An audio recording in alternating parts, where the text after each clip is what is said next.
Today's episode is sponsored by our good friends at Mountain Rose Herbs. The folks at Mountain Rose Herbs are committed to providing us herbalists with high-quality, organic, and sustainable herbs, spices, essential oils, bulk ingredients, and much more.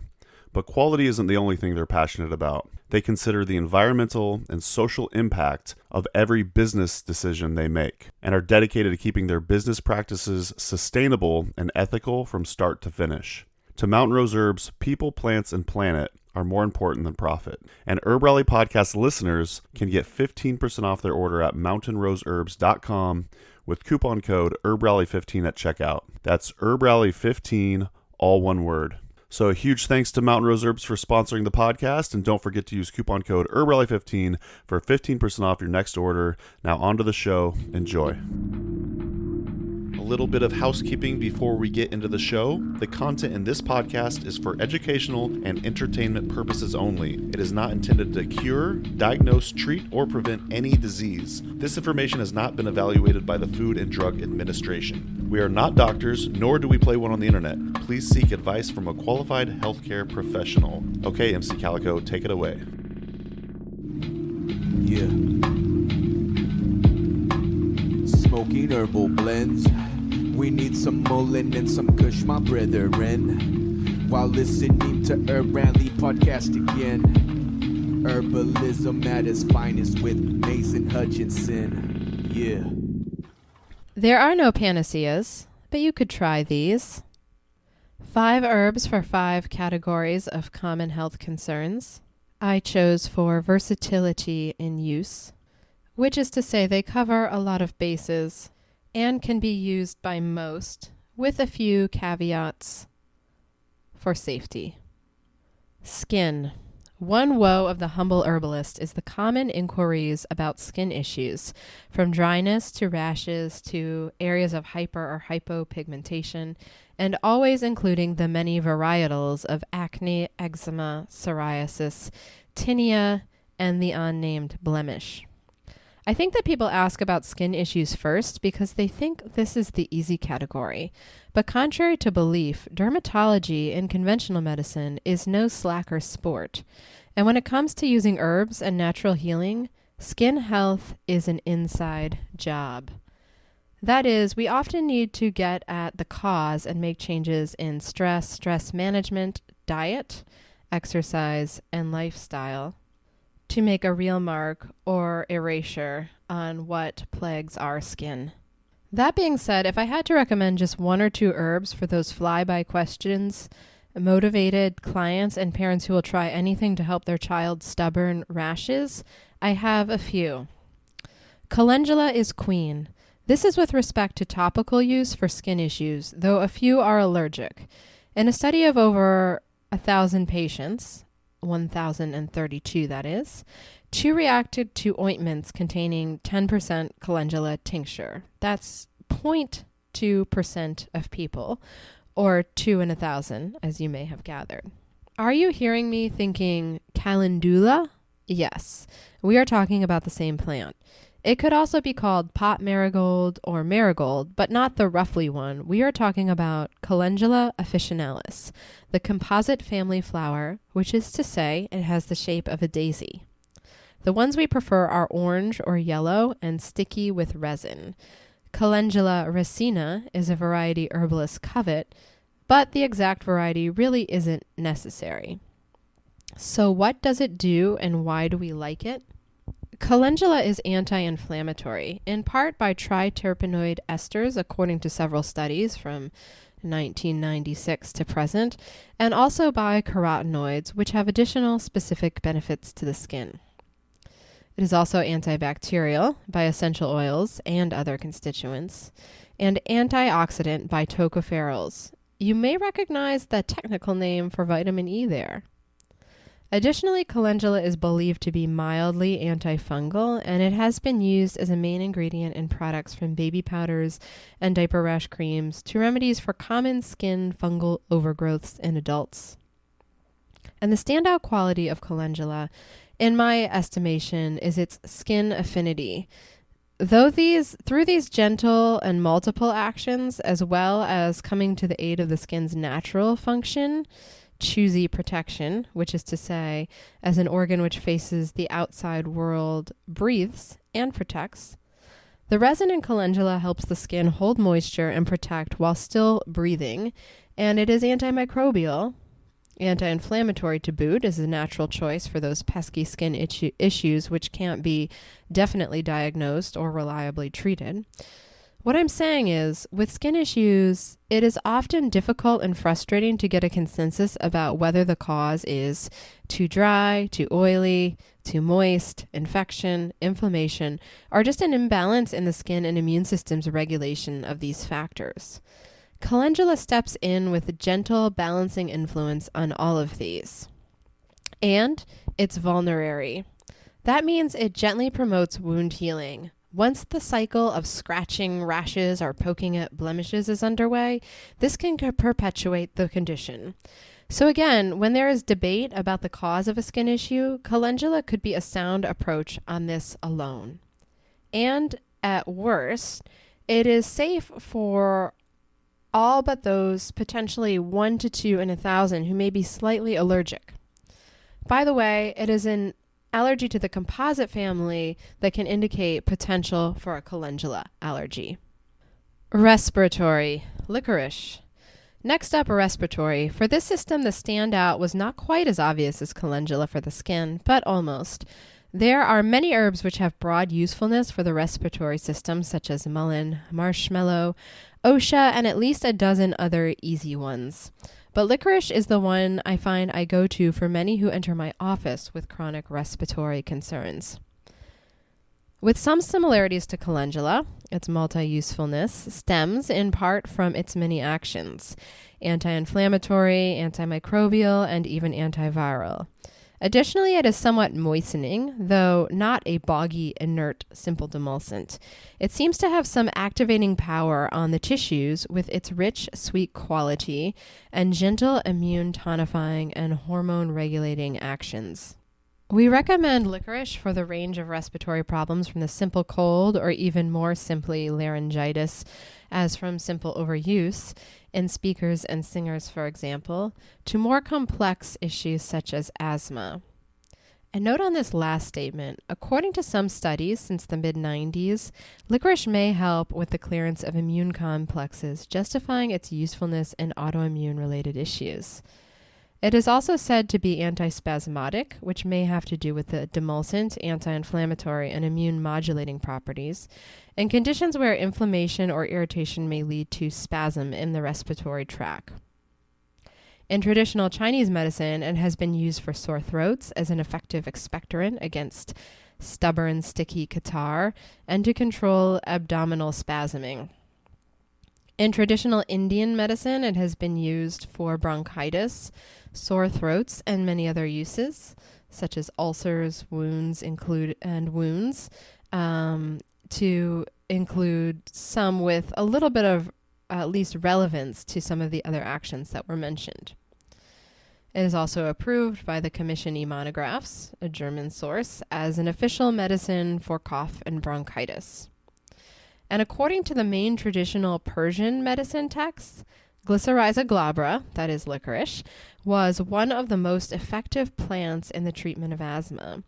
This finding was confirmed by pharmacological studies which showed counterbalancing effects of the above-mentioned plants on inflammation, oxidative stress, allergic response, tracheal smooth muscle constriction, and airway remodeling, several mechanisms relevant to the treatment of respiratory disease. In Western herbalism, we also identify it as a potential great match when GERD, gastroesophageal reflux disorder, intersects with asthma due to the multiple actions: anti-inflammatory, immune modulating, and antispasmodic. Of course, there are many other uses, but this is one of the more common. Though complex, the conditions it is used for are many and intersect at inflammation, irritation, spasming, and potentially dryness. Everything up from sore throats to autoimmune airway issues. I do want to say that I'm not calling licorice a cure for asthma or treatment. However, we do think of it beyond the simple cough.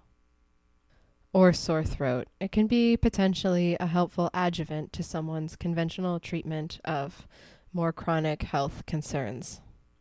And this was a fairly simplified explanation, but I'll leave you with a little bit more before we move on. When you open up your herb books or navigate to PubMed to find more information, you're going to find many more potential uses for licorice, virtually across all systems. However, one to impress you with respect to the respiratory system, since this was our focus for this plant, is a SARS study.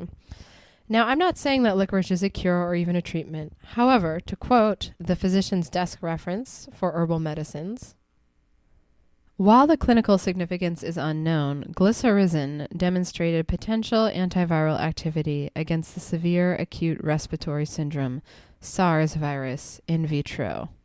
And I should mention, glycyrrhizin is one of the active constituents of licorice.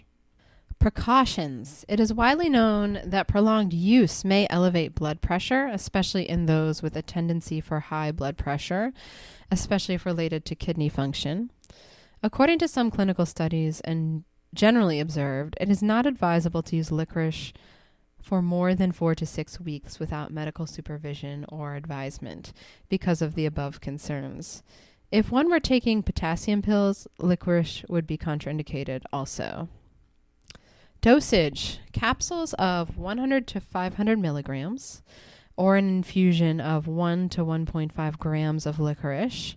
If the herb is finely powdered, this would be about a half teaspoon. There are higher doses used in some cases. If you're looking at standardized products, the maximum daily dose of the constituent glycyrrhizin should be 200 to 600 milligrams per day, which would be an equivalent of 5 to 15 grams of root. Quite the higher dose. Additionally, it does not have to be so complicated. If you're feeling overwhelmed, in reality, for most of the respiratory issues, an infusion of a small leaf, which is a word for a slice of root, around 1 to 2 inches long and a few times per day would be a safe but still helpful amount. Pardon the interruption, the show will be back on shortly. People will sometimes say, Mason, how can I support you in your work? There is so much free content on HerbRally, and it'd be nice to give back somehow. I used to say, please rank and review the show. It means the world to us, which is still great. Please rank and review in your podcast player of choice. But now I'd say becoming an HerbRally Schoolhouse member is one of the best ways you can support our small family herbal business. If you've ever heard of Patreon, it's kind of like that. Basically, you're directly supporting our work by spending $10 a month and becoming a member of the HerbRally Schoolhouse, or patron, if you will. Membership includes exclusive content, and we release new content each week. And the library of available content just keeps growing over time with a variety of teachers and classes, which means the schoolhouse just keeps offering more, adding more value to you as you continue on your herbalist journey. There's also a bunch of discounts for cool herbal businesses in there as well, plus some other features to the membership. So, if you'd like to check it out and get your first 30 days for free, you can use coupon code PODCAST when you register at herbrally.com/schoolhouse. Again, that's herbrally.com/schoolhouse and use coupon code PODCAST at checkout to get your first 30 days for free. Thanks so much for your time and support. Now back to the show. Cardiovascular, hawthorn. Hawthorn has been getting a lot of attention in the honest-to-goodness herb world lately. If I could have one herb only to recommend as a safe and versatile cardiovascular tonic, this would be it.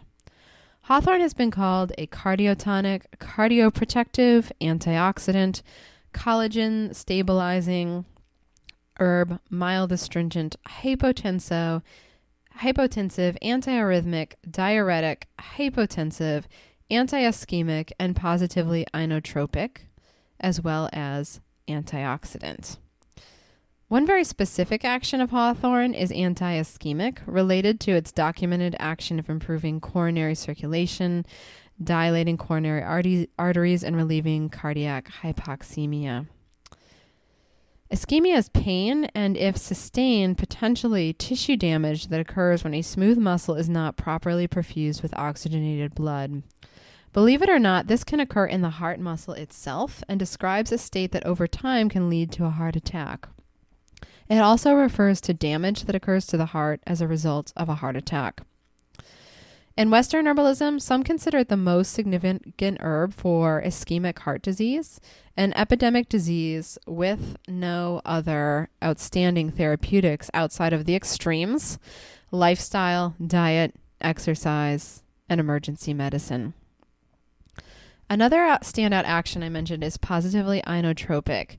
This term conventionally describes increasing the contractility of the cardiac muscle. Those in cardiac medicine may respond with alarm. How do you control the dose? Hawthorn has a similar effect with a different direct action, slower and gentler also.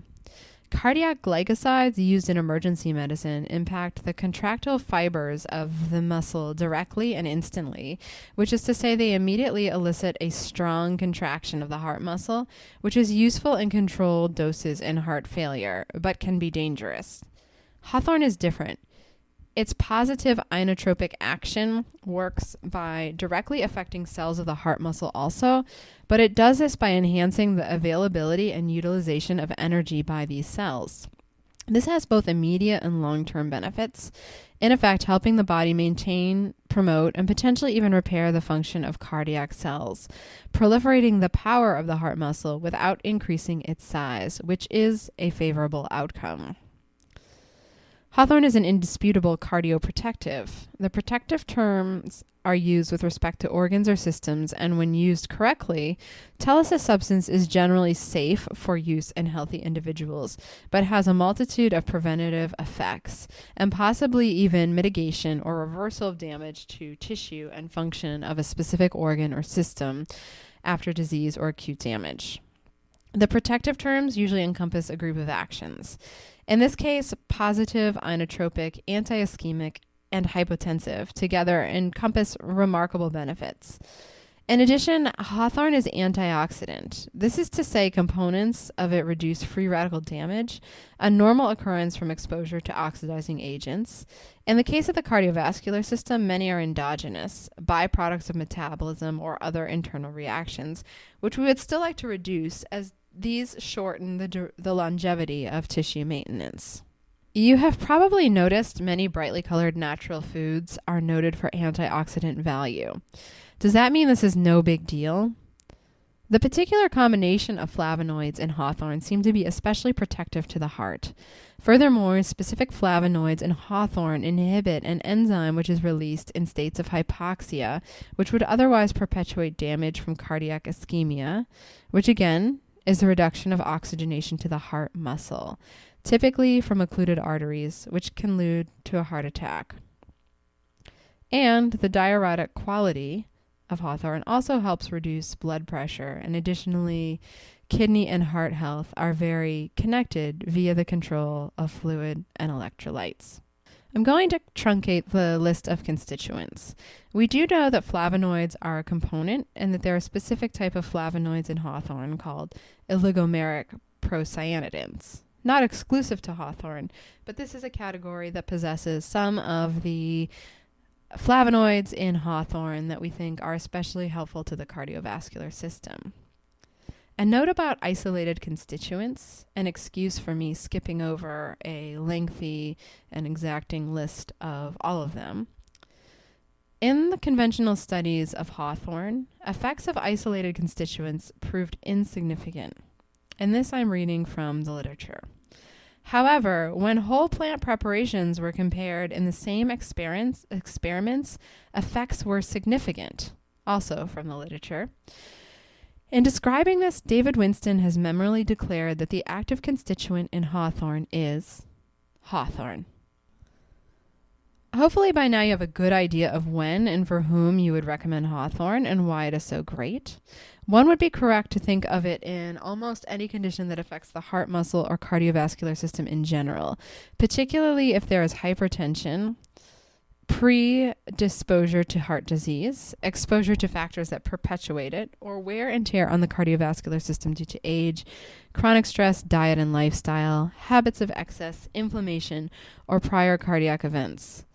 More often than with the advanced situations described below, you will use it preventively for individuals interested in maintaining cardiovascular health and healthy blood pressure levels.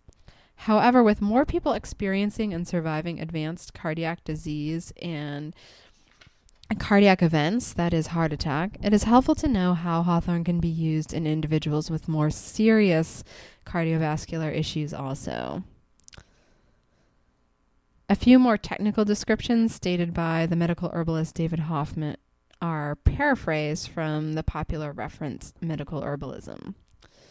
Degenerative conditions of the cardiovascular system, myocardial problems such as mild congestive heart failure, coronary artery disease, and hypertension. Recovery from heart attack, especially in conjunction with other hypotensives. Gradual age-related loss of cardiac function. These uses, again, are owed to a multitude of actions. Dilation of coronary arteries by a multitude of constituents. Positively inotropic by improving energy use of cardiac cells. Cardioprotective, effects of specific flavonoids. The particular combination in hawthorn is greater than the sum of its parts. And the only time to possibly avoid hawthorn is with low blood pressure and conditions where low blood pressure could be immediately dangerous. However, this is theoretical due to its use for hypertension. In some specific cases, I have been very tempted to recommend it for the heart strengthening activity, even in someone with an issue that involved low blood pressure, but I opted for other approaches. Dose. Tincture, 2.5 milliliters, 2 to 3 times daily, 1 to 5, 40%, is one suggested preparation, and another is 5 milliliters, 3 times daily in acute or severe conditions. Infusions, 2 teaspoons dried herb, berries or flower, or leaf and flower. Suggested dilution is 1 cup of water, repeated 3 times daily. Dried herb and powders, 0.3 to 1 gram dried herb, as suggested by the British Herbal Pharmacopoeia. And alternately, the folk preparations such as jams and wines, and another preparation, solid extracts, are really have merit in their usefulness with this particular herb. That is to say, the medicinal constituents are still intact. And what better way to help someone remember to take this food-like medicinal herb daily than to create a tastier carrier and food or treat of it. Digestive, Triphala. Okay, so Triphala is a weird one. It is actually a combination of 3 fruits known as myrobalan plums, and its action is gently moving, and in terms of laxatives, non-habit forming, and some say the safest and strongest. It is formulated to be balanced, tridoshic, if we are speaking in terms of Ayurveda. And this is a big part of why it is so versatile and often useful. However, the other side of this is its taste. It is astringent, pungent, sweet, bitter, and sour. All of the main flavors except for salty. The best way I can convey the flavor to you while we're seated in separate places is to direct you to a video produced by Mountain Rose Herbs, in which many staff members taste the powder with a polite, "I think I'd rather have this as a capsule," followed by a puff of powder accidentally breathed into the air, sums it up. But do watch it. So why would I settle here on a favorite for a system? Many texts do declare Triphala a panacea, though we aren't using that word, remember. It is balancing and exerts an appropriate amount of movement to the GI tract. In addition, it comes with benefits that appeal to many, including possibly reducing blood cholesterol and purifying the blood, however, by promoting healthy elimination, and it is anti-inflammatory. The 3 fruits that make up Triphala, of the 3 fruits, one is highly antioxidant and mildly laxative. Another is strongly laxative and very astringent, sweet and warming, and another astringent and bitter, in addition to the other flavors. Again, it is the combination that makes Triphala work so well and with gentle versatility. It is also said to be an amphoteric with respect to weight and metabolism, in other words, balancing. It is said that one who is underweight or overweight could equally benefit from Triphala. Triphala gently stimulates the mucosa of the GI tract, gently positively affecting absorption as well as motility. And there are many other uses for it, even topical. However, I want to point out one variation. There are products that have one herb added to it, Google, a resinous medicine, and this would then be called Triphala Googaloo, which can help reduce cholesterol a bit more than the remedy with just the 3 fruits. This is a great match for clients with either constipation or variable constipation and other digestive issues who are also concerned with high cholesterol or family history of high cholesterol or heart disease. Powder, or powder incorporated into foods, honey for example, are a traditional use. However, warn those you recommend this to of the flavor. For the rugged and or determined, actually tasting the herbs may have greater benefit than not. However, since we know that herbs gently stimulate these herbs gently stimulate the mucosal lining of the GI tract, we know that the action isn't only in tasting the herbs. That is to say, the powder may be a bit better, but the capsules are certainly reasonable. Endocrine system, Siberian ginseng. Also, we don't call it Siberian ginseng anymore. We call it Eleuthero for its Latinized genus name, Eleutherococcus, full name Eleutherococcus senticosus. This is in an effort to call plants by names other than a single place that they occur. To get a common question out of the way, it is not in the same genus as the other plants we call ginsengs. That would be the Panax genus. However, it is in the same botanical family, the Araliaceae family. This is our standout versatile adaptogen. An adaptogen is an herb which supports the endocrine, hormonal system, and nervous system, as well as possibly helps these two very connected systems communicate and work better together. For an herb to be called an adaptogen, it has to be fairly free of side effects, have many non-specific benefits, and possibly have some identifiable amphoteric effects. That is, it balances energy, blood pressure, blood sugar, just for example. Some of the adaptogens have been recommended more often for men or for women, or for the young, or more often for older adults. However, Eleuthero is one that seems to be almost one size fits all. It does exhibit those amphoteric benefits I mentioned just earlier, and it has been shown to improve alertness and cognitive function for those under extreme stress. However, it is safe and nearly anyone can benefit from it. Additionally, claims made of it based on research appeal to athletes as it increases endurance and speeds recovery, and it can also help with mental focus. These statements could describe a lot of the adaptogens, but this particular botanical is useful even when you don't know everything about the person. That is, when you want to recommend an herb that is truly adaptable. To paraphrase just one study, a fluid extract improves short-term memory, especially in the nervous and highly sensitive to stress. This was a 2003 study. Dosage can range from 1.5 to 3 milliliters, that is for tincture and 3 times daily, or as labeled for other preparations such as capsules or solid extract. The British Herbal Pharmacopoeia recommends 2 to 3 grams of the dried root 3 times daily. Keep in mind the British Herbal Pharmacopoeia recommendations are usually higher than common U.S. recommendations or use, which is why you may see a discrepancy in what you read or hear elsewhere. And that, fairly briefly, was my 5 herbs. This may have been a bit beginner for many, but I tried to include a little bit of memorable specific information for each of the 5.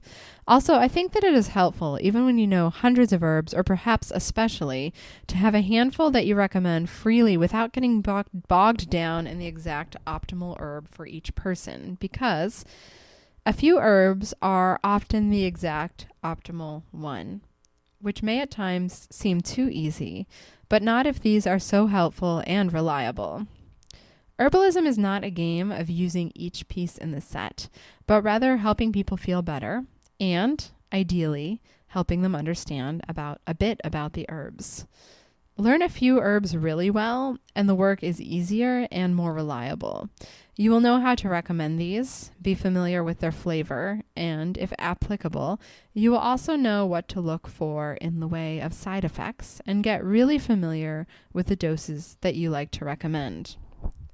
As always, thank you for listening. Post any questions and let us know what you know about these herbs as well.